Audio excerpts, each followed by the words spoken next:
बहुत सारे जातक जो हैं वो इस बात को पूछने की कोशिश करते हैं कि हमारा नया साल कैसा रहेगा। जनवरी बदलेगी, धन जो है इनकी जिंदगी में एकदम से आना शुरू होगा। 2026 में राज करने वाले हैं।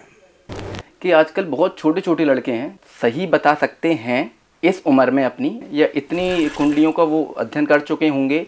तो ये छोटे बच्चे जो हैं ये एस्ट्रोलॉजर नहीं है। पहली बात तो ये है, 18 साल विवाह चला, डाइवोर्स क्यों हुआ, हमें तब समझ में आता है कि अरे ये वाला ग्रह यहाँ बैठा था। आजकल तंत्र विद्याएं काफ़ी ज़्यादा मशहूर हो रही हैं। ये लौंग, इलायची, तेजपत्ता, इनको जलाओ, ये कोई प्रमाण नहीं है इनके पास में कि ऐसा करने से कुछ होता है कि नहीं होता। वहीं आसपास में कोई गांव भी है जहां काफ़ी तांत्रिक विद्याएं होती हैं, जहां बाहर से जाने वाले लोगों को जाने नहीं दिया जाता है। यूनिवर्सिटी है तंत्र की।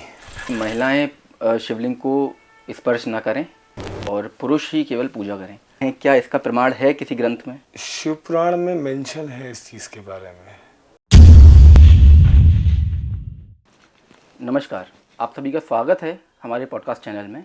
आज हमारे साथ हैं एस्ट्रोटॉक के जाने माने एस्ट्रोलॉजर पंडित रिद्धांश शर्मा जी, जो लगभग 17 वर्षों से अधिक समय से अपनी सेवाएं फील्ड में दे रहे हैं। आज हम जिस विषय पर चर्चा करने वाले हैं उनसे, वो रहेगा आने वाले साल 2026 में ग्रहों का परिवर्तन और उसका राशियों पर पड़ने वाला असर। तो आइए बात करते हैं गुरुजी से। गुरुजी नमस्कार, हर हर महादेव। हर महादेव। हमारे पास में जो कमेंट्स आ रहे हैं और बहुत सारे जातक जो हैं वो इस बात को पूछने की कोशिश करते हैं कि हमारा नया साल कैसा रहेगा, चाहे वो मेष राशि की बात हो या कन्या राशि की बात हो। तो ये जो नया साल हमारा 2026 आ रहा है, इसका सभी राशियों पर अलग अलग असर होगा? क्या ग्रहों का परिवर्तन होगा?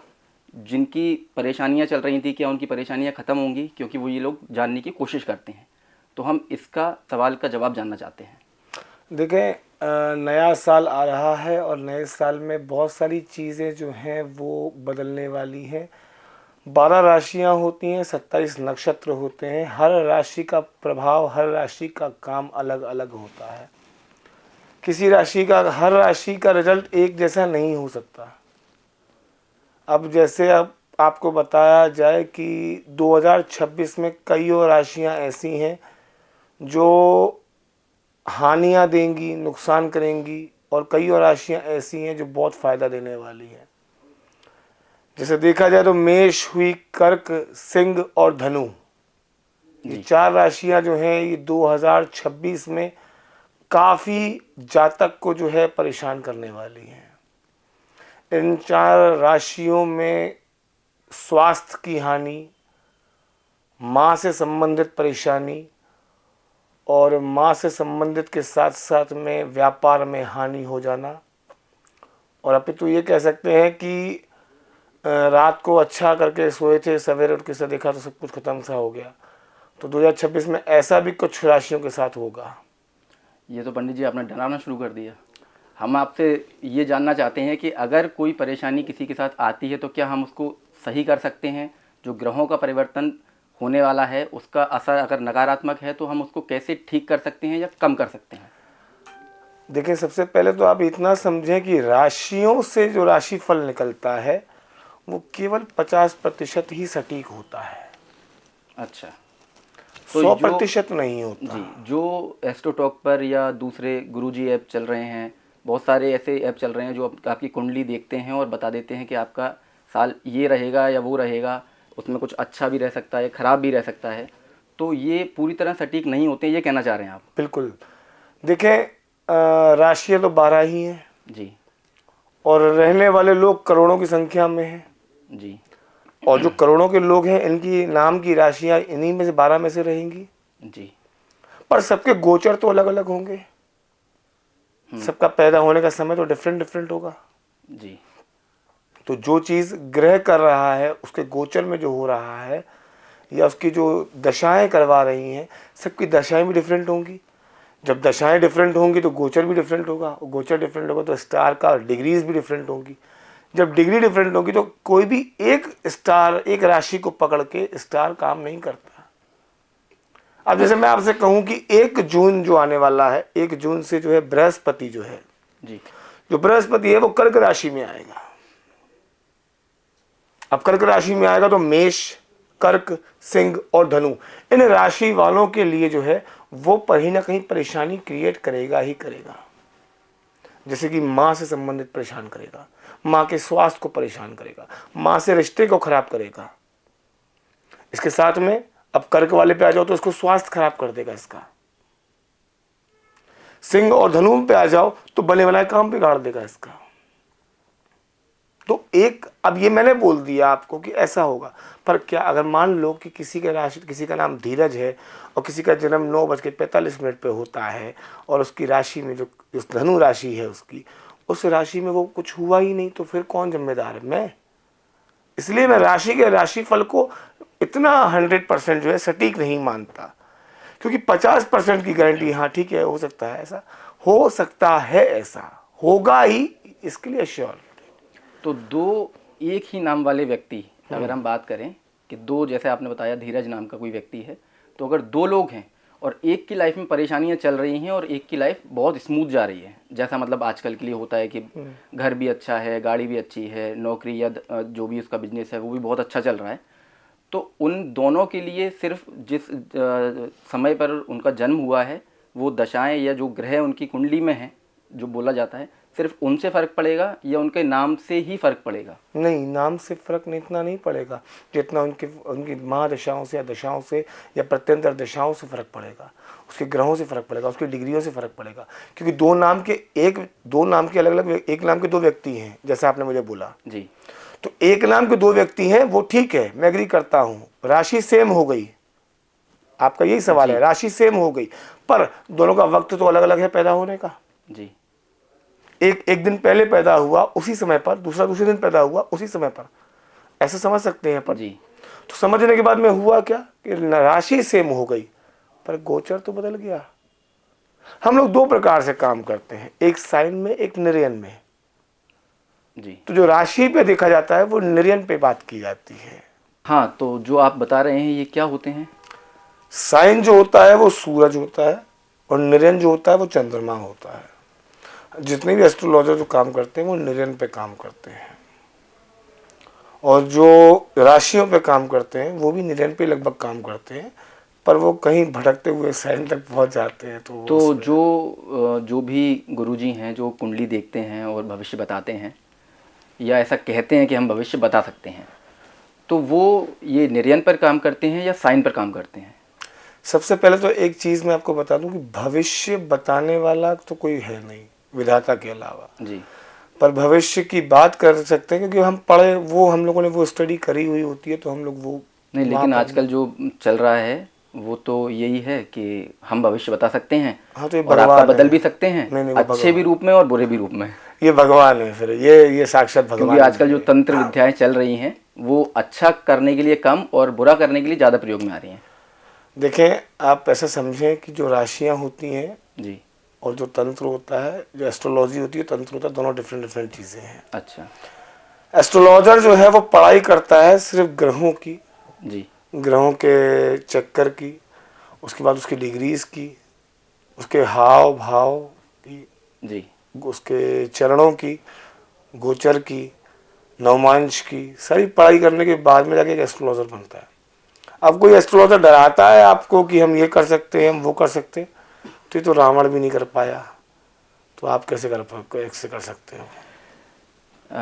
आपसे ये पूछना चाह रहे हैं कि जनवरी से लेके और दिसंबर तक हर राशि पर तो शायद संभव नहीं हो पाएगा कि एक एक राशि को हम लेके चलें, बट फिर भी थोड़ा सा हम ये कोशिश करना चाह रहे हैं कि लोगों तक ये बात हमारी पहुँचे कि क्या परिवर्तन उनकी राशियों में आने वाला है, अच्छे रूप में या बुरे रूप में। सबसे पहले राशि आती है मेष। जी। जनवरी बदलेगी, मतलब तारीख कल जो 31 तारीख से जब जनवरी आएगी जी, तो ये तो आपके लिए आएगी। नया साल तो आपके लिए तिथि के अनुसार नहीं है। जी, ठीक है, नया साल हमारा जो है बाद में बदला जाता है, 1 जनवरी को नहीं बदला जाता। पर डेट वाइज और इंग्लिश डेट के हिसाब से अगर देखा जाए तो जनवरी से जो है मेष राशि जो है वो 15 जनवरी के बाद से, मेष राशि की सिर्फ अपन बात करें जी, पर्टिकुलर सिर्फ एक मेष राशि, तो 15 जनवरी से मेष राशि वाले जो हैं ये आर्थिक नुकसान पाने को तैयार हो जाएं। अच्छा। इनको आर्थिक नुकसान रहेगा और ये नुकसान जो है इनके साथ अक्टूबर नवंबर तक चलता रहेगा। इनको पैसे का प्रॉब्लम इनको रहेगा ही रहेगा। मेष राशि वालों को अब डिस्क्राइब करने बैठेंगे तो पूरा का पूरा पॉडकास्ट इसमें निकल जाएगा, तो बेहतर रहेगा मैं आपको एक सिंपल लाइन में समझा सकता हूँ। मैंने आपको बताया है राशि के हिसाब से, और मैं अपने ही सवाल का जवाब मैं आपको दे रहा हूँ। राशि फल 50% सटीक होता है। आपके नाम से, डेट ऑफ बर्थ, टाइम और प्लेस से जो चार्ट निकल के आएगा उसका 100% हो सकता है, पर राशि का 50% ही आपके ऊपर काम करेगा जी।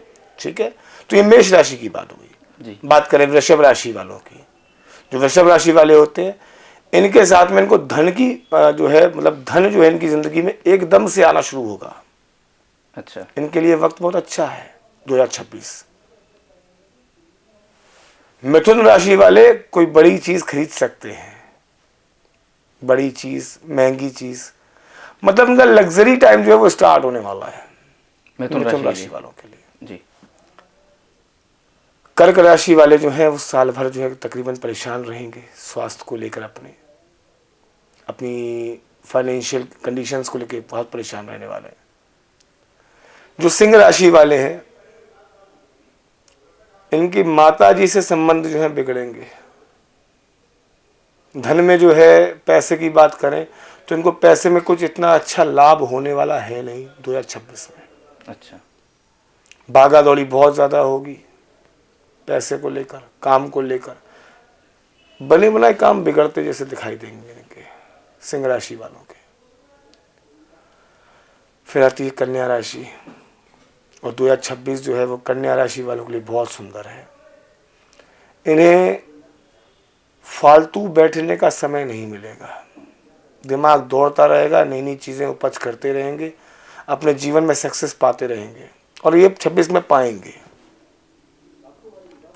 अब आई तुला की बात, तो तुला में तुला राशि वालों की जिनका विवाह अभी जल्दी में हुआ है, इनको पुत्र प्राप्ति के योग जो हैं ये 2026 में होंगे। नया मकान खरीद सकते हैं ये लोग, गाड़ी भी खरीद सकते हैं, और जिनका विवाह नहीं हुआ उनका विवाह भी हो सकता है। वृश्चिक राशि 8 नंबर की राशि, ये गुस्सा दिलाएगी, चिड़चिड़ा स्वभाव बनाएगी। ऐसे जिनकी राशि वृश्चिक है, इन लोगों को काले रंग के कपड़े से दूर हो जाना चाहिए। कमर से ऊपर काले रंग का कपड़ा नहीं पहनना चाहिए इनको। अगर काले रंग का कपड़ा पहनते हैं तो ये आ बैल मुझे मार वाली स्थिति को पैदा करते हैं। फिर धनु की राशि आती है। धनु राशि के साथ भी जो है कुछ इतना कोई खास धनु राशि वालों के साथ में कुछ अच्छा होने वाला है नहीं। जितना वो 2025 में उन्होंने एंजॉय किया है, 26 उनके लिए इतना बेहतर नहीं है। धनु राशि वाले जो है स्टक रहेंगे काम को लेके अपने, 15 दिन काम चलेगा, 15 दिन काम नहीं चलेगा। व्यापारी वर्ग के हैं तो काम की बात करें, और जॉब वाले व्यक्ति हैं तो समझ लें कि आपके बॉस के साथ में लड़ाई होगी ही होगी, झगड़ा होना ही वाला है। पॉलिटिक्स, राजनीति आपके खिलाफ होगी ही होगी। मकर राशि वाले अच्छा चलेंगे 2026 में। शुरुआती दौर में 3 महीने तक कोई नॉर्मल रहेंगे, पर 3 महीने बाद में इनके जीवन में चेंजेस आएगा कि जीवन में एकदम से प्यार इनके आ सकता है, रूठा हुआ प्यार वापस आना, एकदम से गड़ी हुई धन दौलत मिल जाना। फिर आएगा कुंभ। अब कुंभ राशि की बात करें तो कुंभ राशि वाले 2026 में राज करने वाले हैं। और राज इन द सेंस ऑफ ये ऐसा समझ लें कि कुंभ राशि वाले जो हैं इनके जीवन में पैसा भी आएगा, प्रेम भी आएगा, और बिगड़े हुए संबंध भी बनेंगे इनके। जो चीज़ें खराब हो गई थी वो चीज़ें सही भी होंगी, और जितनों ने द्रोह किया है ये पश्चाताप करने के लिए घुटनों पर बैठे के सामने आएंगे। ये कुंभ राशि वालों का तो लग्जरी टाइम स्टार्ट हो गया। 2026 जो है बहुत ज़्यादा लग्जरी है इनके लिए। मतलब अगर ऐसा समझ ले कि जिस तरह चांदी का भाव बढ़ा है 1 लाख से 2.5 लाख तक पहुंचने का, ऐसे कुंभ राशि वालों का भाव बढ़ने वाला है 2026 में। मीन राशि की बात करें तो मीन राशि वाले जो हैं ये अपने जीवन में जो मेहनत करते हुए आए हैं, धीरे धीरे खिसक खिसक के अब ये उस फल पे पहुंच गए हैं कि 2026 में इनको वो फल मिल जाएगा। पर सीधी सी बात है, फल उसी को मिलेगा जिसने मेहनत की होगी। तो मीन राशि वालों को मेहनत करने की ज़रूरत है। अभी भी ज़्यादा कुछ बिगड़ा नहीं है, कुछ 15 से 20 दिन का समय है, अपने आप को दें, अपने कार्य को दें और सक्सेस हो जाए तो 2026 काफ़ी लकी रह सकता है। ये 12 राशियों में मैंने आपका इनका थोड़ा थोड़ा सा मैं तरीके से मैंने आपको बताया कि ऐसा ऐसा मुनाफा या ऐसा ऐसा नुकसान इनको होगा। ठीक है, आपने ब्रीफ में उनको बता दिया है थोड़ा सा।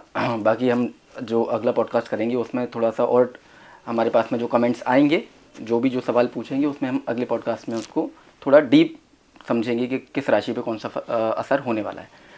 तो पंडित जी, मैं ये जानना चाह रहा था कि मेरे पास में भी कुछ लोग हैं जो सवाल करते हैं, या मैं देखता रहता हूँ टीवी पर भी या मोबाइल में भी, कि आजकल बहुत छोटे छोटे लड़के हैं जो 20 साल का है, कोई 25 साल का है, कोई 30 साल का है, एस्ट्रोटॉक पे या जैसे मैंने बताया गुरुजी ऐप है, उन पे ये भविष्यवाणियाँ करने लगे हैं, या कुंडली देखने लगे हैं, भविष्य बताने लगे हैं।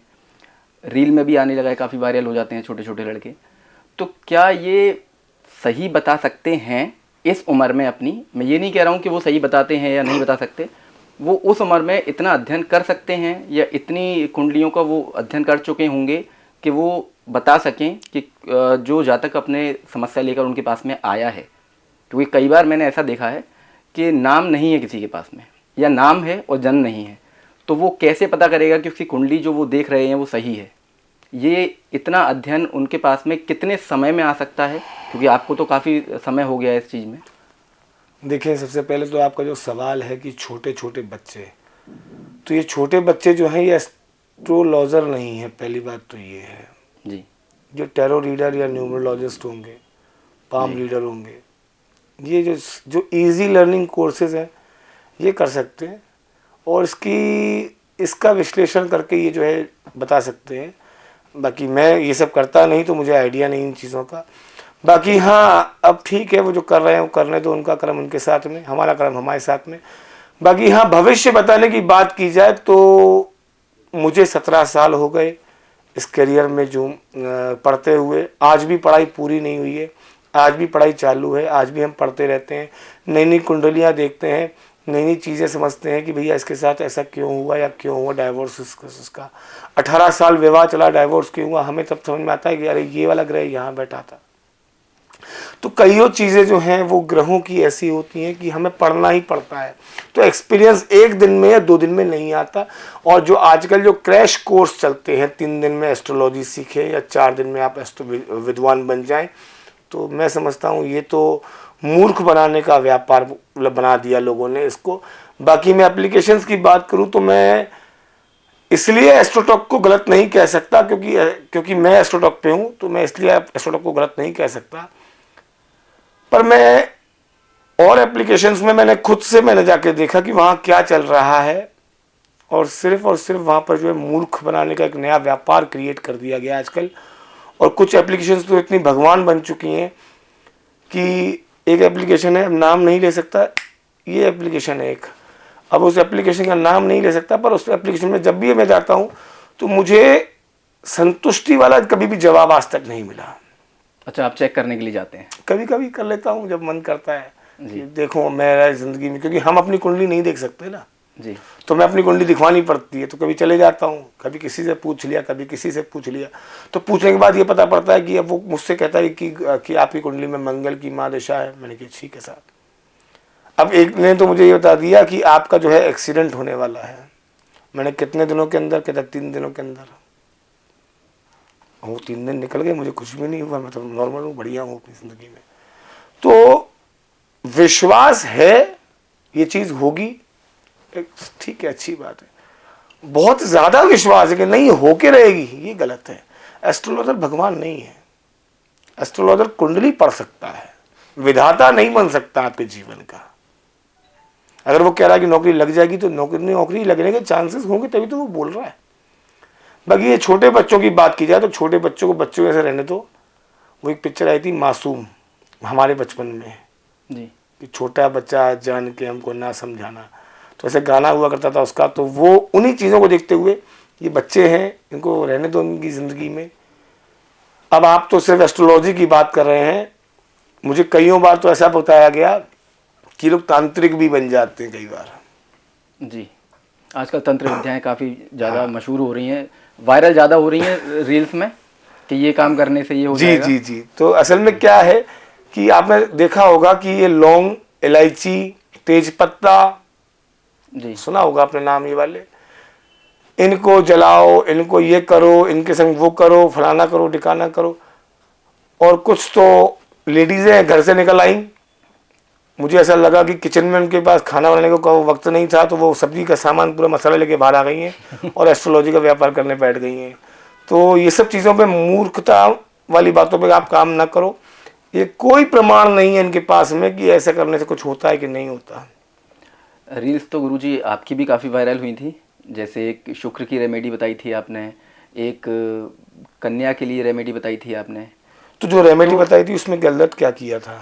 नहीं, मैं गलत की बात नहीं कर रहा हूँ, मैं ये जानना चाहता हूँ कि हम कैसे पता करेंगे कि रेमेडी सही है या नहीं, क्योंकि आपने बताया, या आप जैसे अगर किसी दूसरे एस्ट्रोलॉजर हैं उन्होंने अगर बता दिया कि आप तेज पत्ता पे कुछ लिख दो और उसको जला दो और उसकी भस्म रख लो, और या जो भी वो करते हैं वो बता के उन्होंने, या किसी कलावे में बांध के रख दो, या उस पर अपने मैनिफेस्टेशन लिख दो। आजकल तो वो चल रहा है कि 11-11 का कुछ है, उस पर कुछ मांग लो, या 888 बना देते हैं, इन्फिनिटी का साइन बना देते हैं, हाथ पे 2 नंबर लिख लो, 4 नंबर लिख लो, पैसा आना शुरू हो जाएगा और इतना आएगा कि आप रोक नहीं पाओगे।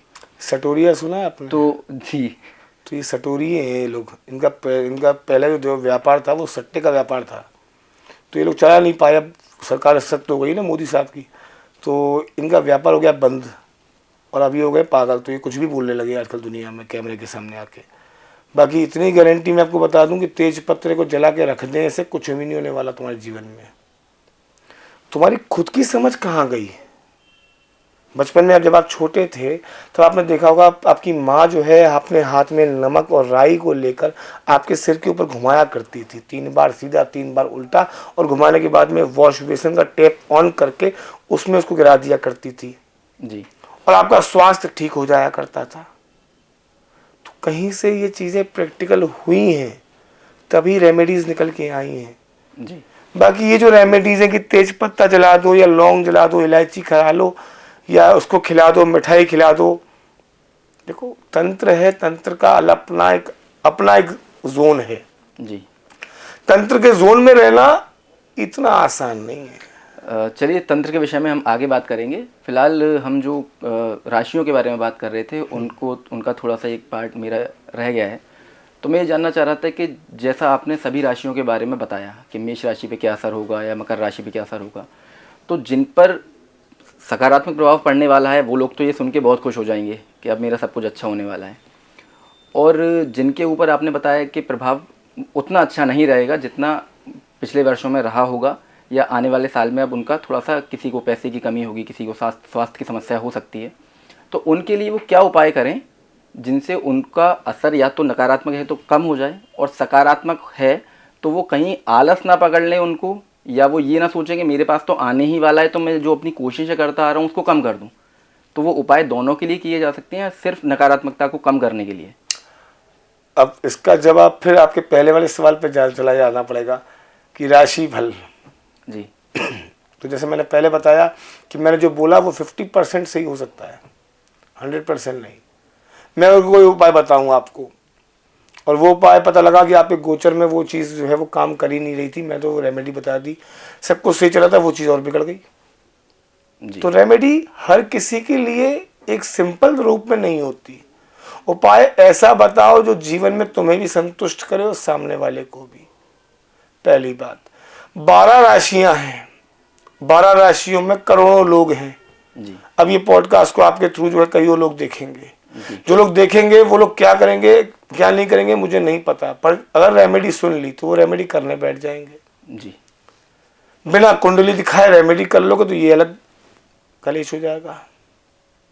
तो उपाय ऐसा बताता हूँ कि जिसमें आपको 2026 में काफ़ी मुनाफा मिलेगा। जी, सबके लिए है, चाहे जिनके लिए नकारात्मक राशि हो उनके लिए भी, या जिनकी सकारात्मक राशि हो उनके लिए भी। सबसे पहले 2026, 1 जनवरी 2026 से लेकर 31 दिसंबर 2026 तक काले रंग के कपड़े का त्याग कर दें। कमर से ऊपर काले रंग का कपड़ा नहीं पहनना है। अगर ये साल 2026 में, क्योंकि इसका जब आप सेटअप बनाओगे तो बहुत सारी चीज़ें ऐसी क्रिएट हो रही हैं जो काले रंग को बहुत प्रभावित कर रही हैं। और राहु जो ग्रह है उसको अपने ऊपर हावी ना होने दें, काले रंग से परहेज करें, क्योंकि काला रंग जितना ज़्यादा पहनने वाले हो अपने बनी बनाई व्यवस्थाओं को खत्म, विनाश पे और बिल्कुल विपरीत दिशाओं में काम करने वाले हो। तो पहली रेमेडी ये कि पूरे साल में काले रंग का कपड़ा ना पहने। दूसरी रेमेडी आपको आपके दर्शनार्थियों को बताना चाहूँगा कि सोमवार के दिन अगर पॉसिबल हो सके तो एक तांबे के लोटे में कच्चे चावल, थोड़ी सी शक्कर, थोड़ी सी मधु, शहद डालकर शिवलिंग पे चढ़ाएं। सिर्फ पुरुष, सिर्फ पुरुष जो है वो लोग शिवलिंग पे चढ़ाएं।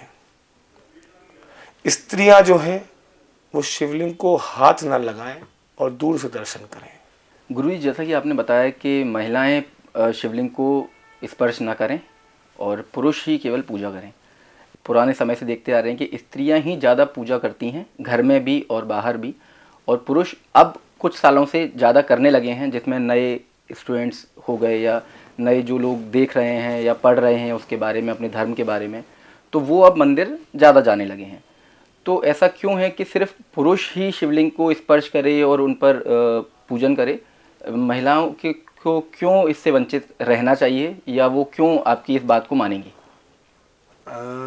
शिव पुराण में मेंशन है इस चीज़ के बारे में। अच्छा। असल में वो शिव की मूर्ति नहीं है, शिवलिंग है। तात्पर्य आप समझ गए होंगे मेरे शब्द का जी। उस शब्द का ही जो मतलब है वो मतलब ही सिर्फ इतना सा है। पर ये जो आप बात बोल रहे हैं या मैं जो समझ रहा हूँ, उस बात को भी अगर हम देखें तो कई धार्मिक जो मान्यता वाले लोग हैं या जो बताते हैं कि उन्होंने अध्ययन किया हुआ है वेदों का, या काफ़ी पुराण उन्होंने पढ़े हुए हैं, तो वो भी इस बात को, कई लोग आपकी बात का समर्थन भी करेंगे और कई लोग आपकी बात का समर्थन नहीं करेंगे क्योंकि वो ऐसा नहीं मानते हैं। तो ठीक है, जो नहीं मानता मेरे को उससे क्या मतलब है, मुझे उससे परवाह थोड़ी है। मैंने आपको सिर्फ बता दिया कि ऐसा हो करेंगे तो मुनाफा होगा, मैंने ये तो कहा ही नहीं कि नुकसान होगा। आप जैसे करते आए आप करते रहो। लेकिन जैसा आप बता रहे हैं, क्या इसका प्रमाण है किसी ग्रंथ में? शिव पुराण में है, शिव पुराण में इसका बाकायदा लिखा हुआ है इसमें। तो इसलिए स्त्रियों को उनका पूजन नहीं करना चाहिए। थोड़ा सा जो है पानी चढ़ा सकती हैं, दीपक जला सकती हैं, फूल की माला, सफ़ेद रंग की या लाल रंग की फूल की माला चढ़ा सकती हैं। उनको शिवलिंग को स्पर्श नहीं करना है। स्पर्श नहीं करना है, ये मेरा मानना है। असल में मैंने देखा है कि जिन लोगों के यहाँ पर मैंने कई एक ऐसी व्यवस्था देखी कि बहुत कुछ है उनके पास में, बहुत कुछ था, और एक समय पर आने के बाद में और वो चीज़ें सब बस्ट से हो गई ज़िंदगी से उनके, तो कहीं ना कहीं प्रभाव इसका पड़ता है जीवन में। मैंने इतना 17 साल में, मतलब कितनी कुंडलियों में लोगों को रेमेडीज़ जो करते हैं, जो लोग आजकल जो लोग बता देते हैं कि ऐसा करो वैसा करो जी, तो उनमें चीज़ों में मैंने देखा कि वो करने से पहले ज़्यादा अच्छे थे, करने के बाद ज़्यादा बर्बाद हुए हैं। तो वो जो बर्बाद जो हुए हैं उनमें, या जो परेशान हुए हैं, वो ऐसे ही हुए हैं।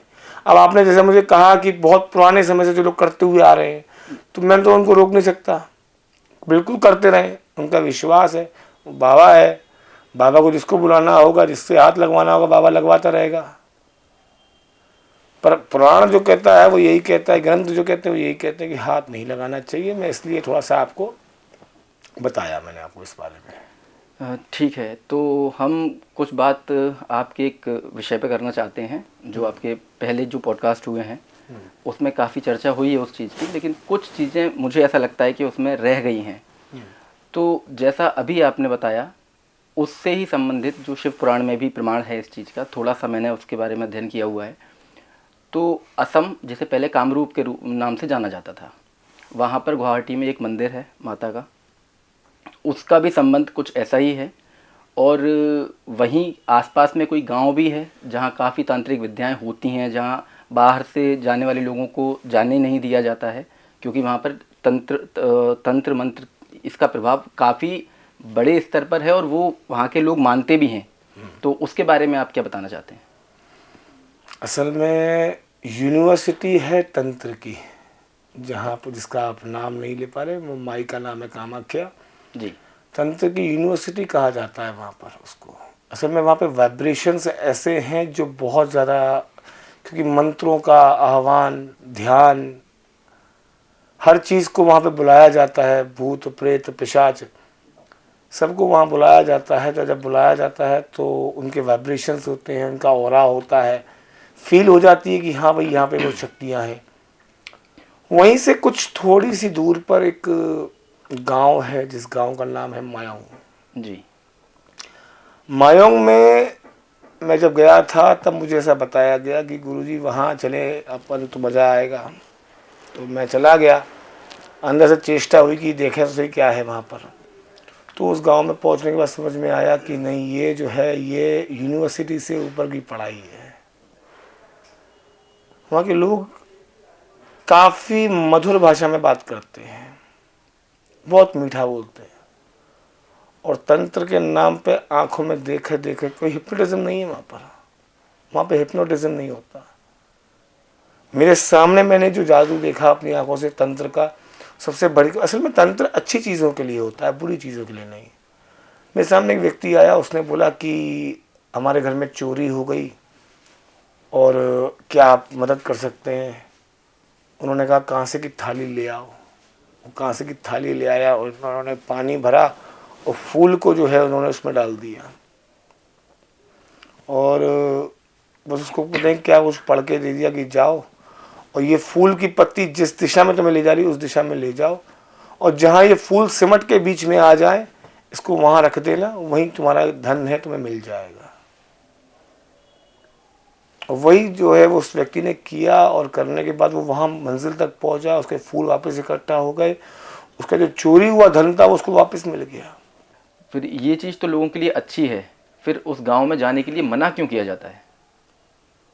मना नहीं किया जाता, पर कोई जाता नहीं है। ऐसे में लोकलाइट्स जो है वो लोग नहीं जाते हैं उस एरिए में, और जो बाहर से आते हैं वो लोगों का ऐसा कहना है, ऐसा मैंने खुद से तो महसूस नहीं किया, पर ऐसा लोगों ने वहाँ पे कहा मुझे कि बाहर दूसरे स्टेट से या दूसरी कोई सिटी से कोई व्यक्ति आता है तो उसको बहला फुसला के उससे पैसा ऐंठा जाता है, इसलिए लोगों ने भ्रम कर फैला दिया कि ऐसे जगहों पे मत जाओ। ये तो आजकल धार्मिक स्थलों पर काफ़ी बढ़ गया है कि पूजा पाठ के नाम पर उनसे पैसे लिए जाते हैं, तो शायद वहाँ भी ऐसा कुछ होता होगा। देखें, तंत्र जो है वो छोटी चीज़ नहीं है जी। तंत्र को करने वाले को सबसे पहले जो है त्यागना ज़रूरी है। अगर त्याग नहीं सकते तो तंत्र नहीं पा सकते तुम। त्यागने में कुछ भी हो सकता है, परिवार भी हो सकता है, तुम्हारा माया भी हो सकती है, तुम्हारा मोह भी हो सकता है, तुम्हारे माता पिता भी हो सकते हैं। अगर त्याग दिया तो कुछ मिल जाएगा, अगर त्याग नहीं सके तो कुछ भी नहीं मिलने वाला। तो चीज़ें समझने की चीज़ है कि कोई भी जगह हो, तंत्र अच्छाई के लिए है, बुराई के लिए नहीं। और तंत्र में जब तुम्हें कुछ चीज़ चाहिए तो तुम मांगो, तुम्हें मिलेगी, बशर्ते वो चीज़ अच्छे के लिए हो और अच्छी हो। लोगों ने आजकल इसको व्यापार बना लिया और वशीकरण जैसी चीज़ को ऐसा मजाक बना दिया कि इसका हलवा बना दिया है लोगों ने। लोग ये कहते हैं कि तुम इतने रुपए ले आओ, हम वशीकरण कर देंगे, जी। Your ex will come back within 3 days। फरिश्ते नहीं कर पाएंगे इस काम। तुम्हारे फरिश्ते, मैं चैलेंज करता हूँ, तुम्हारे फरिश्ते भी ये काम नहीं कर पाएंगे। तो मूर्ख बनाने का धंधा जो है, ये धंधा बना दिया है लोगों ने। जो इंसान अपनी एडवर्टाइज करा रहा है ना कि मैं ये कर दूंगा 3 दिन में, आ जाओ मेरे पास, ये व्यापारी है, और ये लूट का व्यापारी है, ये धर्म का व्यापारी है। तुम्हारे संग में धर्म के नाम पे तुम्हें लूट रहा है। ये कुछ नहीं होने वाला, तुम्हारे 35-40 हज़ार रुपये ख़त्म हो जाएंगे, और बाद में बोला जाएगा कि बेटा इतने रुपए और ले आओ, ताकतें पूरी आ गई हैं, ये हो गया है, वो हो गया है। मूर्ख बनाने का व्यापार चला पड़ा है। तो जिनको ऐसे चीज़ों से कभी कभी लोगों को फ़ायदा देखने को मिल जाता है, कि जैसे किसी ने बोला कि भाई हमारी तबीयत ठीक नहीं है, हमने काफ़ी डॉक्टरों को दिखा लिया है, काफ़ी जांच कराई हैं, जांच में कुछ नहीं आता है लेकिन तबीयत ठीक नहीं हो रही है, वज़न कम होता जा रहा है, भूख नहीं लगती है, काफ़ी समस्याएं देखने को मिलती हैं। बिल्कुल अगर हम मेट्रो सिटीज़ की बात करें तो शायद यहाँ पर कम होगा, लेकिन अगर हम इंटीरियर में जाते हैं, रूरल एरियाज़ में जाते हैं, तो वहाँ पर इस चीज़ को ज़्यादा लोग मानते हैं। चाहे हम एजुकेशन का हवाला दे दें कि वो उतने एजुकेट नहीं हैं, लेकिन फिर भी उनको कहीं ना कहीं इन चीज़ों से नुकसान होता है, वो तो हम जानते ही हैं, लेकिन फ़ायदा भी देखने को उनको मिलता है कि किसी बाबा के पास चले गए, किसी तांत्रिक के पास चले गए, उन्होंने किसी मंदिर की पूजा बता दी है या कुछ शांति हवन कराया है घर में, तो उनको काफ़ी एनर्जी पॉजिटिव भी दिखती है उसमें, और बाकी सारी चीज़ें उनके सामने से मतलब उनको ऐसा लगता है कि हाँ हमको कुछ अच्छा हो रहा है इससे। तो फिर ये चीज़ गलत है, इससे नहीं कुछ होता है, तो फिर वो उनको फ़ायदा किस चीज़ का हो रहा है? मंत्र अलग है, तंत्र अलग है, यंत्र अलग है। मंत्र में देवी देवताओं का आह्वान होता है, देवी देवताओं का ध्यान होता है। तंत्र मंत्र से रिलेटेड होता है ज़रूर है, पर तंत्र डिफरेंट होता है और मंत्र डिफरेंट होता है कि पूजा पाठ कराने से ग्रहों की थोड़ी सी व्यवस्थाओं को थोड़ा सा जो है अनुकूल किया जा सकता है। पर अगर ये उम्मीद की जाए कि मंत्र से तंत्र से, या आपने जैसा पूछा कि रूरल एरिया में ज़्यादा मानते हैं, तो ऐसी जगहों पे कुछ छोटी छोटी चीज़ लोगों के पास क्या होता है कि पिशाच को लोग एक्टिव कर लेते हैं। अच्छा।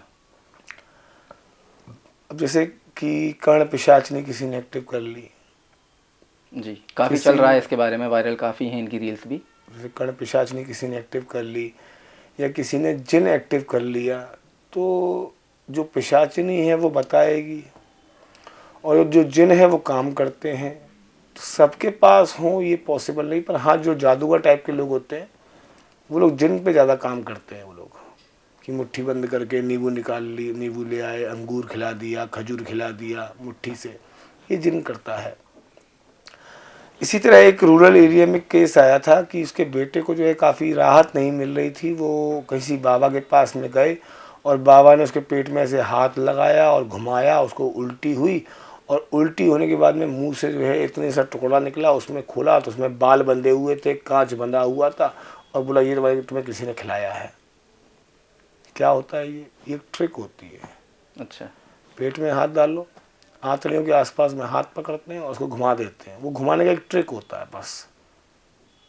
तो ये ऊपर से कर देते हैं? बाकी ये होती सारी सामने के सामने व्यवस्थाएं हैं, आंखों का खेल है सारा का सारा, जादू है ये।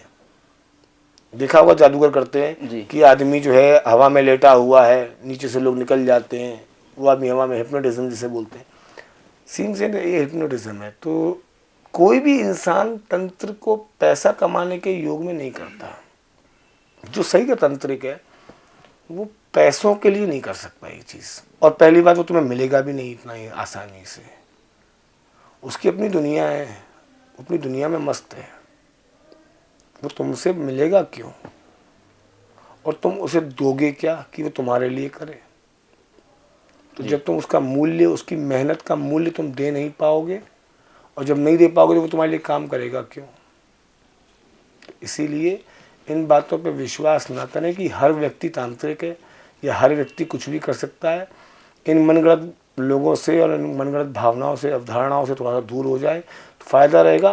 तंत्र होता है ये मैं भी मानूंगा, क्रियाएं होती हैं ये मैं भी मानूंगा, पर वक्त लगता है। मैं कुछ बेसिक एक सवाल करना चाहता हूँ। मैंने कुछ समय पहले मेरे ऐसे मन में आया कि मैं भी कुछ कुंडली के बारे में अध्ययन करूँ कि ये क्या होती है, कैसे होती है। कई बार ऐसा होता है कि हमारा मन करता है कि हम भी जानने लगें, क्योंकि अब बहुत छोटे, जैसे मैंने आपको बताया कि एस्ट्रोटॉक पे या दूसरे ऐप्स पे, गुरुजी पे काफ़ी लोग हैं जो सब कुछ बताना शुरू कर रहे हैं। किसी ने अध्ययन किया होता है, सीखा होता है, किसी ने नहीं भी किया होता है।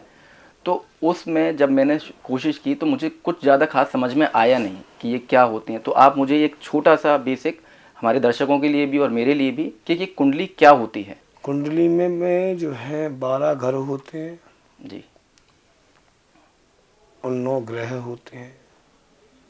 ये ग्रह आपकी अभी की स्थिति से लेकर, जब आप पैदा हुए तब से लेकर आपकी मृत्यु तक का समय जो है ये ग्रह बताते हैं।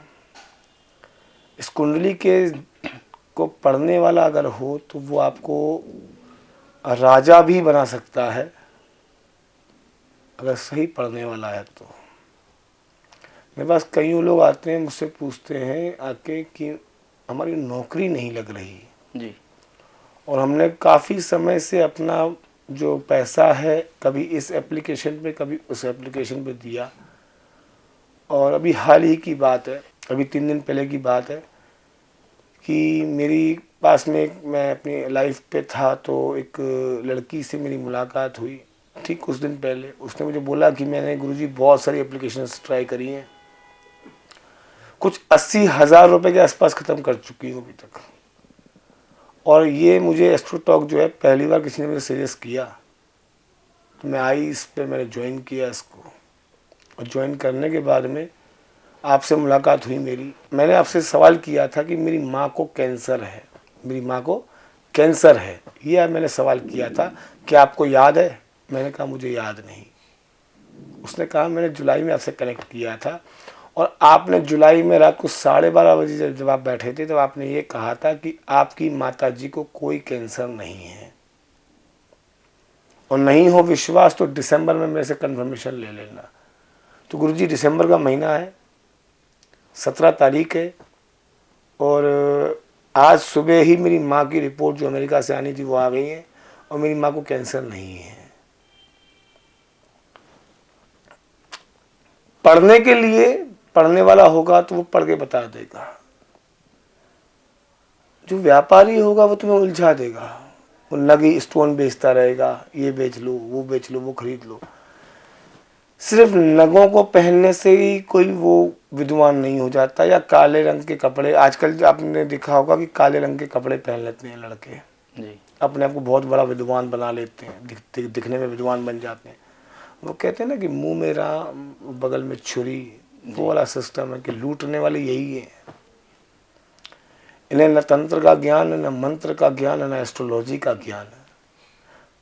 पर हाँ एक बात अच्छी है, आपको एस्ट्रोटॉक पे ऐसे एस्ट्रोलॉजर नहीं मिलेंगे जो आपको धर्म से हटा के कहीं और भटकाएं, आपको परेशान करें, आपको व्यसन व्यापार करें। तो ये एस्ट्रोटॉक पे एक अच्छी चीज़ है जो मैंने देखी, और हम लोगों को हर बार जो है गाइडेंस किया ही जाता है कि और एप्लीकेशंस पे ही चल रहा है, आप लोग ये सब ना करें। जी। तो जो लोग करते हैं उनको रोक दिया जाता है एस्ट्रोटॉक की तरफ से ही। बहुत अच्छी एप्लीकेशन है, इसलिए नहीं कि मैं काम करता हूँ, इसलिए कि बहुत सारे लोग जो हैं जो एस्ट्रोलॉजर जो छुपे हुए थे उनका घर चल पड़ा है इस एस्ट्रोलॉक की वजह से। तो ये है अच्छी है। बाकी कुंडली जो है, कुंडली में 12 घर होते हैं, 9 राशियाँ होती हैं। 9 राशियाँ बताती हैं आपका हाल, आपका भाव, आपका दिमाग, आपका हृदय, आपका पूरा शरीर के बारे में कि कब कहाँ कैसी चोट आ सकती है, कब कहाँ कौन सा नुकसान आपको हो सकता है, कब कहाँ आपको कौन सा फायदा हो सकता है। लग्न देख लो, नवमांश देख लो, गोचर देख लो, विंशोत्तरी दशा देख लो, और उसका षटबल देख लो। अगर ये सारी चीज़ें देखने वाला कोई मिल जाए, समझ जाना कि ये तुम्हारे बारे में बात कर सकता है, तुम्हारे बारे में तुम्हारा फ्यूचर पढ़ सकता है। जैसा कि गुरुजी आपने शुरू में बताया था राशियों के बारे में, तो उसमें आपने एक सीक्वेंस से राशियों को बोला था, पहले मेष राशि, फिर वृष राशि, फिर मिथुन राशि। तो क्या इनका सीक्वेंस यही रहता है और ये रहता है? तो फिर जब कुंडली में ये आती हैं तो इन ये जो घर हैं उन पर कुछ नंबर भी लिखे होते हैं, तो उनसे क्या पता किया जाता है, और वो क्या सभी में अलग अलग होती हैं या मैच कर जाते हैं किसी किसी में? जैसे मैंने बताया कि 12 घर होते हैं जी। तो 12 भाव भी होते हैं इसके, सबके अपने अपने भाव होते हैं। जैसे अपन ऐसा कह सकते हैं कि पहला जो घर है जिस पे लिखा होगा 1, या जिसको आप मान लो कि पहला घर है उस पर लिखा हुआ है 12। जी। ठीक है, अब 12वां घर हो गया, 12वां हो गया राशि उसकी। ठीक है, आप राशि से पकड़ सकते हो उसको। आप चंद्रमा पकड़ो सिर्फ उसका कि चंद्रमा कौन सी नंबर पे लिखा हुआ है। अच्छा। चंद्रमा जिस नंबर पे लिखा है आप उसको राशि का स्वामी मान लो, राशि मान लो उसकी। जैसे अगर 5 नंबर पर चंद्रमा लिखा हुआ है, मतलब तो उस खाने में 5 नंबर लिखा हुआ है, उसके आगे चंद्र लिखा हुआ है, तो सिंह राशि है। अच्छा, चंद्रमा से राशि पकड़ी जा सकती है। अच्छा। जो 12 घर होते हैं, 1 2 3 4 5 6 7 8 9 10 11 12, इसमें से पहला घर, चौथा घर, 7वां घर, 8वां घर और 12वां घर, इन घरों में अगर मंगल या शनि हो जी। तो जातक जो है मांगलिक होता है या उसको शनि का दोष होता है। अब इसी में एक सवाल भी निकल के आता है कि गुरुजी हमारा बेटा आंशिक मांगलिक है। जी। आंशिक क्या होता है? कुछ नहीं होता आंशिक मांशिक। मांगलिक मतलब मांगलिक, या तो होगा या नहीं होगा। या नहीं होगा या नहीं होगा। डबल मांगलिक मतलब 1 4 7 8 12 में मंगल भी है और शनि भी है, ये से बोलते हैं डबल मांगलिक। तो कुछ लोग उसको डबल मांगलिक भी बोलते हैं, कुछ लोग उसको मंगल दोष या शनि दोष भी कहते हैं। तो ये मांगलिक का जो विषय आपने उठाया है, तो उस पर एक छोटी सी चर्चा कर लेते हैं कि मांगलिक की शादी मांगलिक से होगी। मांगलिक है तो जल्दी से उनको लड़का है तो उसको लड़की नहीं मिलेगी, लड़की है तो उसको लड़का नहीं मिलेगा शादी के लिए। तो ऐसा क्यों है कि मांगलिक के लिए मांगलिक को ही चुना जाता है? भाई मंगल के संग में ये है कि जिसके पास मंगल होता है वो व्यक्ति जो है गुस्से वाला होता है। जी। अभी किसी का क्रोध का लेवल 100 के ऊपर है और लड़की का क्रोध का लेवल जो है, लड़की का जो है क्रोध का लेवल ही नहीं है, या मान लो 20-30% का लेवल है, तो ये शादी तो निभा ही नहीं पाएगी लड़की उसके साथ में। अब किसी के पास शनि है तो ये जिद्दी होगा और लड़की जिद्दी नहीं है, इसलिए मंगल से मंगल और शनि से शनि को काट की जाती है। तो अगर दोनों ही मांगलिक होंगे, दोनों का ही क्रोध ज्यादा दोनों होगा। का, हाँ एग्जैक्टली। तो जब दोनों का क्रोध ज्यादा होगा, जब 100 इसका है 100 इसका है, तो ये पावर्स अपने आप ही कट गई।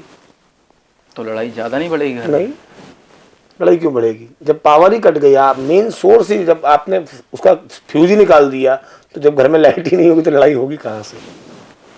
अच्छा। पंखा चलेगा कहाँ और से? अगर कहीं और हो जाती है, या जैसे लव मैरिज कर ली, वो उन लोगों ने कुंडली नहीं देखी, या ऐसा मान लेते हैं कि हिंदू धर्म में तो कुंडली के हिसाब से चीज़ें देखी जाती हैं। जो अलग धर्म हैं, अन्य धर्म जैसे मुस्लिम धर्म हो गया या सिख धर्म हो गया, बौद्ध धर्म हो गया, ईसाई हो गए, पूरी दुनिया में अगर हम देखें सब जगह अलग अलग देश जो हैं, तो उसमें तो वो कुंडली को नहीं मानते। जो लोग नहीं मानते और उन्होंने शादी कर ली, तो क्या उनका प्रभाव उतना ही होगा जितना कुंडली को मानने वाले जातक का होगा, या हिंदू धर्म को मानने वाले लोगों के ऊपर होता है?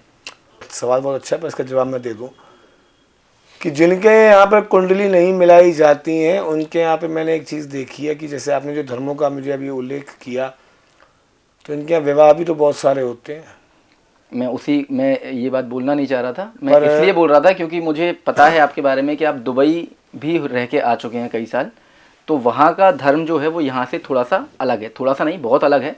तो वहाँ के विषय में मैं आपसे इसलिए चर्चा करना चाह रहा हूँ कि दोनों को, मैं ये जानना चाह रहा था हमारे दर्शकों के लिए कि जो प्रभाव पड़ रहा है ग्रह का वो सभी पर पड़ रहा है। जो ऊपर ग्रह हैं वो अगर परिवर्तन हो रहा है तो वो सभी के लिए हो रहा है, किसी पे अच्छा असर करते हैं, किसी पे बुरा असर करते हैं। तो जो कुंडली देख ही नहीं रहा है, उसको पता ही नहीं है मंगल होता क्या है, तो मैं उस विषय में जानना चाह रहा हूँ कि जिनको नहीं पता है और वो होता है तो क्या नुकसान करता है उनको? डाइवोर्स करा देगा, एक्स्ट्रा मैरिटल अफेयर हो जाएगा, धन की हानि होना शुरू हो जाएगी, काम बिगड़ने लग जाएंगे, मेंटली स्टेबिलिटी नहीं होगी, चिड़चिड़ापन का स्वभाव हो जाएगा। ये चीज़ें ऑटोमेटिकली जो है शो होती हैं। ये सिर्फ जैसे आपने मुझे अगर दुबई से कनेक्ट किया तो मैं आपको बता दूं कि दुबई में भी कईयों शेखों की मैंने कुंडलियाँ देखी हैं, कईयों शेख्स की मैंने कुंडली देखी। और मानते हैं इस चीज़ में? हाँ, वो लोग बहुत अच्छे हैं, बहुत अच्छे से मानते हैं। कुछ लोग तो बहुत अच्छे से बहुत इज्जत करते हैं। कहते हैं 5 उंगलियां बराबर नहीं होती जी। वो लोग भी ऐसे हैं, हमारे जैसे ही हैं, बहुत अच्छे हैं। और गलत अवधारणाओं को जो दुनिया ने प्रचलन चला दिया है उसको थोड़ा सा हटा दो तो वो लोग भी मानते हैं। वास्तु भी मानते हैं वो लोग मंत्र भी मानते हैं, देवी देवता भी मानते हैं वो लोग, ऐसा नहीं है।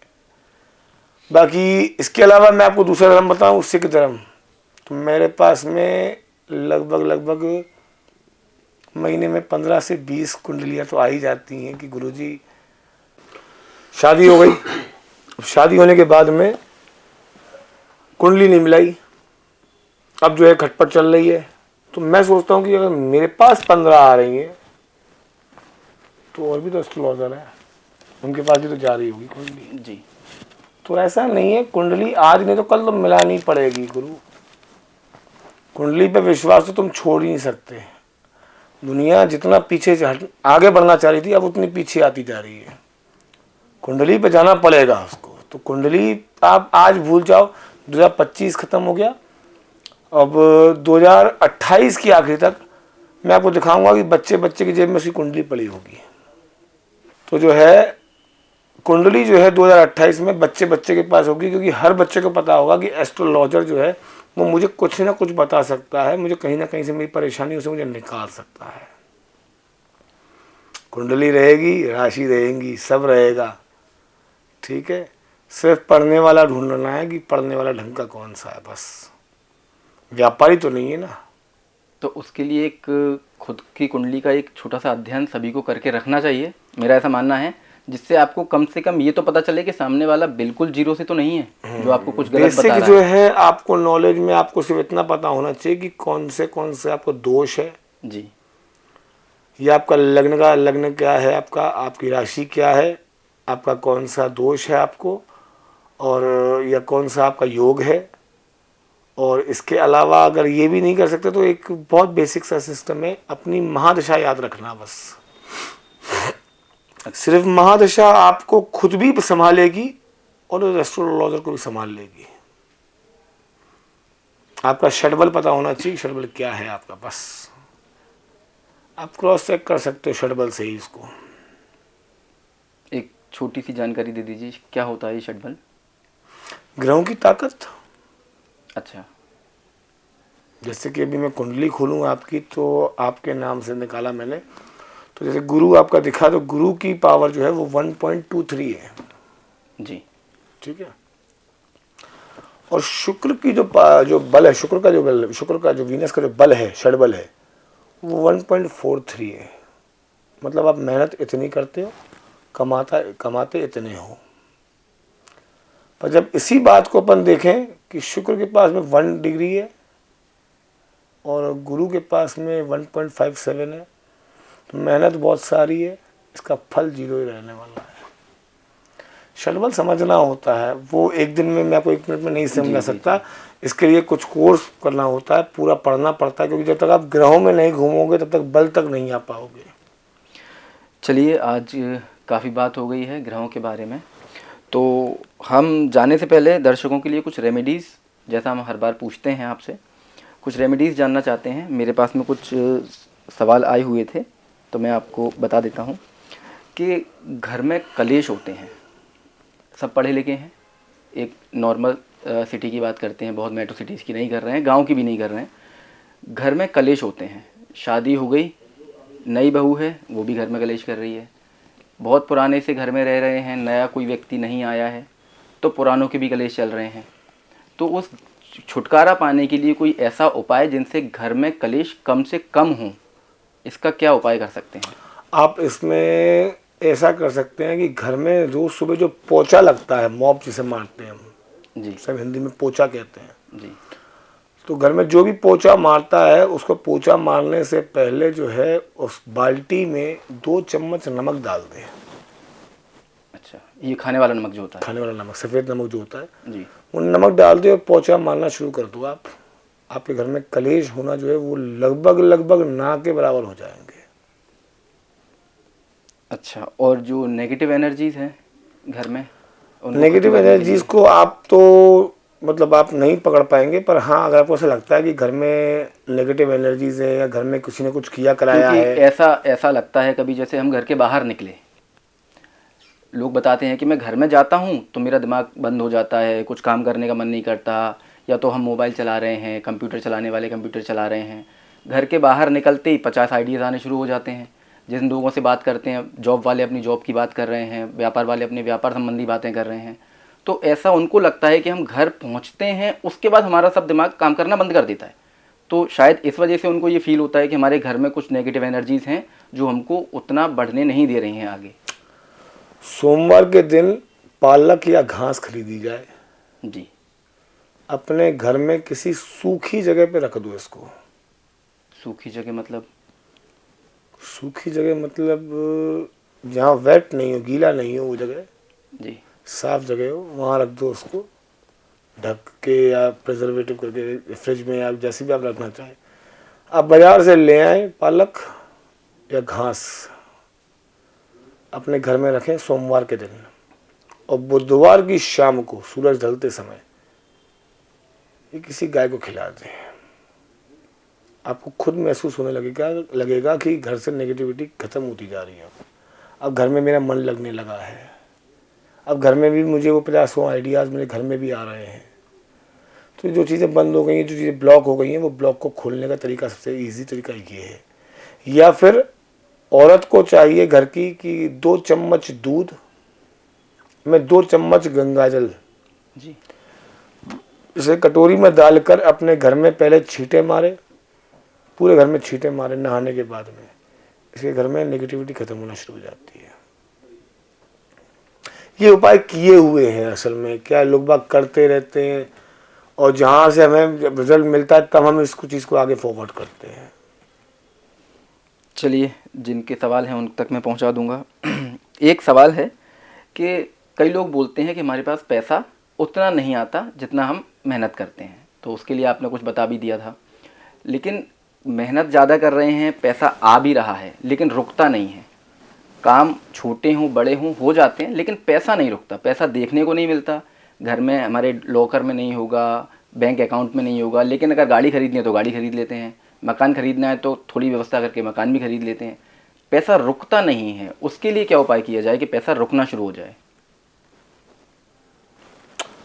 पैसे को रोकना इतना आसान तो है नहीं। पहले तो आप ये समझ लो कि लक्ष्मी को बांधने के लिए आपको विष्णु का सहारा लेना पड़ेगा।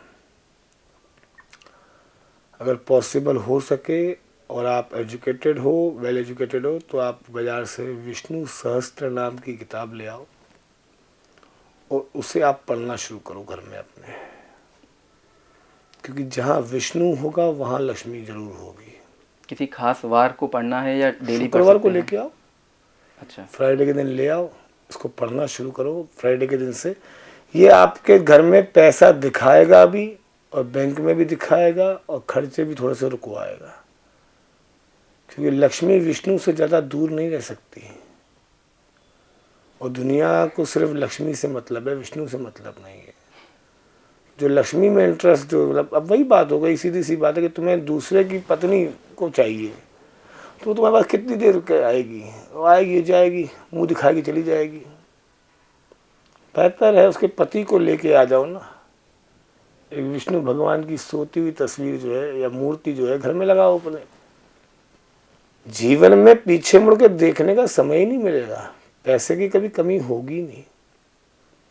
जेब में जब हाथ डालोगे तब पैसा होगा, जब खाली जेब होगी तब पैसा होगा। पर करना यही है कि विष्णु सहस्त्र नाम पढ़ना पड़ेगा। अब ऐसा नहीं है कि नहीं ले आए, पंडित जी ने बोला है, अब पढ़ने का मुहूर्त निकालना है, तो मुहूर्त कुछ ही चीज़ का नहीं होता। मुहूर्त तो तुम्हारे जन्म का भी नहीं, तुम्हारी मृत्यु का भी नहीं है। इसीलिए काल करे सो आज कर, और आज करे सो अब। और इस बार जो नया साल आने वाला है वो बृहस्पति में आने वाला है, थर्सडे रहेगा इस बार 1 तारीख को। आप लोगों से हो सके तो नए साल के दिन 1 तारीख को चने की दाल, गुड़ और हल्दी पिसी हुई काले रंग की गाय को अवश्य खिलाएं। अगर आपको अगला अपना नया साल बहुत अच्छा करना है तो, और कोशिश करें कि काले रंग का कपड़ा आप नहीं पहने 1 तारीख को, और कोशिश ये भी करें कि पूरे साल काले रंग का कपड़ा से परहेज़ करें 2026 में। जो काले रंग से परहेज़ करेगा उसका जीवन सफल है, और जो 26 में काला कपड़ा पहनेगा उसका जीवन विफल। सफल तो होगा, विफल ही होगा, क्योंकि वो अननेसेसरी सबकॉन्शियस माइंड को एक्टिव करेगा और कॉन्शियस माइंड को ख़त्म करता जाएगा। सबकॉन्शियस माइंड जब एक्टिव होगा तो उसकी सारी व्यवस्थाएं गड़बड़ाती जाएंगी। तो काले कपड़े से परहेज करो। काले रंग से परहेज करना है या काले कपड़े से करना है? केवल कपड़ों के काले लिए ही काला कपड़े रंग से। है? क्योंकि कई लोग ऐसा बोलते हैं जिनको बताया जाता है कि काला रंग नेगेटिव एनर्जी होती है और नेगेटिव एनर्जी को अट्रैक्ट करती है। तो मैं इसके लिए 2 पॉइंट बताना चाहूँगा कि एक तो लोग वो ये लॉजिक लगाते हैं कि हमारे सर के बाल भी तो काले हैं, तो फिर हमारी नेगेटिव एनर्जी तो हमारे माइंड से ही शुरू हो गई। दूसरा ये है कि जब हम साउथ में जाते हैं तो वहाँ जो पूजा करने का ट्रेडिशन है वो ब्लैक कलर के कपड़ों में ही किया जाता है। वो वाइट को नहीं मानते। वो वाइट को मानते हैं जब उनके यहाँ कुछ वैसा कुछ जैसे गमी हो जाती है, कोई ख़त्म हो जाता है, तो उसमें वो वाइट का यूज़ करते हैं। ब्लैक का करते हैं वो हर पूजा करने के लिए। तो ऐसा क्यों है कि हम जो, क्योंकि हम नॉर्थ में रहते हैं तो कुंडली तो वो भी मानते हैं। सबकी अपनी अपनी अवधारणाएं हैं। साउथ में जब पूजा पाठ होती है उसमें पुजारी ही सिर्फ भगवान को हाथ लगाता है, उसके अलावा कोई हाथ नहीं लगाता। हमारे नॉर्थ में पुजारी ही हाथ नहीं लगा पाता, बाकी दुनिया हाथ लगा के चली जाती है। ठीक है ना? तो चीज़ों का समझना आपको समझना होना चाहिए कि कहीं का ट्रेडिशन कुछ है, कहीं का ट्रेडिशन कुछ है। पर अभी हम लोग नॉर्थ में रहते हैं तो नॉर्थ वालों के लिए स्पेशली मेरी रिक्वेस्ट है कि black colour, you should have to avoid black colour in 2026। ठीक है, एक आखिरी रेमेडी की बात कर लेते हैं और सभी के लिए मैं समझता हूँ कि ये ज़रूरी है। नज़र जो होती है वो एक तो पता नहीं चलती। लोग बोलते हैं नज़र लग गई है या नज़र लग जाएगी। कुछ अच्छा काम हो तो उसको किसी को जल्दी बताना नहीं चाहिए। कुछ अच्छा हो तो उसके फ़ोटोज़ आजकल बहुत वायरल हो जाते हैं। कोई स्टेटस लगा लिया, रील बना के डाल दिया। अब लोग बोलते हैं कि भाई ऐसा हो गया, नज़र लग गई, ऐसा हुआ, हमारा काम बिगड़ गया। तो उसके लिए ये नज़र कितना प्रभाव डालती है असल में, और इससे छुटकारा पाने के उपाय क्या किए जा सकते हैं? नज़र जब लगती है तो 3 प्रकार से नज़र लगती है। पहला तो लगती है सिंपल, मतलब कि एक अच्छी नज़र है, हाँ भाई कितना अच्छा लग रहा है ये भी एक नज़र है। एक नज़र ऐसी होती है कि भाई तुम बहुत अच्छा कमा रहे हो और बहुत अच्छा खर्च भी कर रहे हो, तो ये भी एक नज़र है। और एक नज़र ये है कि जलन वाली भावनाओं की। 3। और चौथी जो नज़र होती है वो होती है किसी की अपने ऊपर ले लेना। नींबू पे पैर आ जाना, मिर्ची पे पैर आ जाना, नारियल पे पैर आ जाना। ऐसी नज़रों से बचने के लिए आपको भिलावे की आवश्यकता पड़ती है जी। भिलावा लें। बाज़ार में 5 से 10 रुपए का भिलावा खरीद कर एक बीज अपने सीधे हाथ में पकड़कर और उसी हाथ में थोड़ी पिसी हुई हल्दी पकड़नी है। वो जिस भी बंदे को लगता है कि मेरे व्यापार में नुकसान हो रहा है या मेरे पर्सनल ज़िंदगी में क्लेश हो रहा है या मुझे सक्सेस नहीं मिल रही, मुझे नौकरी नहीं मिल रही, ऐसे इंसान को चाहिए कि वो अपने सीधे हाथ में भिलावा ले, थोड़ी सी हल्दी रखे और कांच के सामने खड़े होकर मुट्ठी बंद करके अपनी नाभि को देखे, अपने हृदय को देखे, अपने मस्तिष्क को देखे। इन तीनों को देखने के बाद में 17 बार सीधा और 7 बार उल्टा घुमाकर जो फॉक होता है, कांटे वाला चम्मच, उसको उसमें डाल दे और डालने के बाद में वॉशरूम में जाए, टैप ऑन करे। पानी गिरना चाहिए, सूखे पे नहीं करना है। अपने शरीर से थोड़ा सा दूर पकड़ना है, उसको पास में नहीं रहना चाहिए। और दूसरा जो है उसको जला देना है। उसमें से जो आवाज़ें आती हैं, 2 प्रकार की आवाज़ें आती हैं। पहला आवाज़ आएगी आपको फुस फुस करके देने की। जो आवाज़ बताएगी इसका संकेत ये है कि ये बताता है कि आपको अच्छी नज़र लगी है। और जहाँ यही आवाज़ आपको चट चट करके सुनाई देने लगे, समझ जाओ कि इतनी ही तेज़ नज़र आपको लगी हुई है। तो नज़र से बचने का सबसे आसान घर में तरीका यही है। जब आप जला दें, जलाने के बाद में उसको फ्लश कर दें, अपने दोनों पैरों के अंगूठे धो लें और अपने मुंह धो लें। और जाके जिस कंडीशन में भी आप हैं, पोंछे नहीं, सिर्फ धोना है, धो के पोंछना नहीं है, सीधे सोने जाना है बस। तो ये फिर रात्रि के समय ही किया जाएगा? ये रात्रि के समय ही किया जाता है। और जो हम घर में देखते हैं, जैसे झाड़ू से उतारी जा रही है या चप्पल से उतारी जा रही है, या तेल में रुई की बाती डुबाकर उसको जलाते हैं, या मिर्ची की धुनी देते हैं, तो ये भी क्या उतने ही कारगर होते हैं उपाय? अब वही बात हो गई कि इसको आपने कोरिलेट कर रहे हैं आप तंत्र से। तो जो आपने मुझे बताया वो चीज़ें जो हैं वो माँ की देन है। जी। ठीक है ना, ये माँ के नुस्खों में एक है। जी। तो माँ के नुस्खों से तो फिर भगवान भी बेचारे जो हैं वो भी शांत रह लेते हैं। बाकी जो मैंने आपको बताया वो एक मंत्र के साथ अगर हो तो वो बेहतर है। अच्छा, इनके मंत्र भी होते हैं? इनके मंत्र होते हैं और मंत्र के साथ करेंगे तो पावर ज़्यादा स्ट्रेस मतलब ज़्यादा स्ट्रॉन्ग दिखाई देगी आपको।